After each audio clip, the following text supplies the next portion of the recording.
بسم اللہ الرحمن الرحیم۔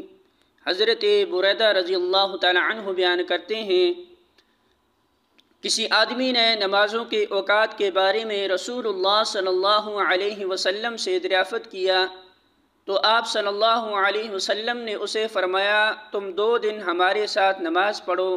جب سورج ڈھل گیا تو آپ نے بلال کو حکم فرمایا تو انہوں نے اذان دی، پھر آپ نے حکم دیا تو انہوں نے اقامت کہی، پھر آپ نے انہیں حکم دیا تو انہوں نے عصر کے لیے اقامت کہی جب کہ سورج بلند صاف چمکدار تھا، پھر آپ نے انہیں حکم دیا تو انہوں نے سورج غروب ہو جانے پر مغرب کے لیے اقامت کہی، پھر جب شفق غائب ہو گئی تو آپ نے انہیں نماز عشاء کے لیے اقامت کہنے کا حکم فرمایا، پھر جب فجر طلوع ہو گئی تو آپ نے انہیں نماز فجر کے لیے اقامت کہنے کا حکم فرمایا۔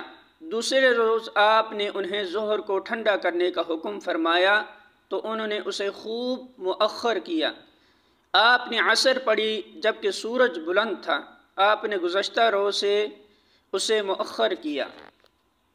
آپ نے شفق غائب ہو جانے سے پہلے مغرب پڑھی اور تہائی رات گزر جانے کے بعد عشاء پڑھی اور فجر طلوع فجر کے روشن ہو جانے پر پڑھی۔ پھر فرمایا، نمازوں کے اوقات معلوم کرنے والا شخص کہاں ہے؟ تو اس آدمی نے عرض کیا، اللہ کے رسول صلی اللہ علیہ وسلم میں حاضر ہوں۔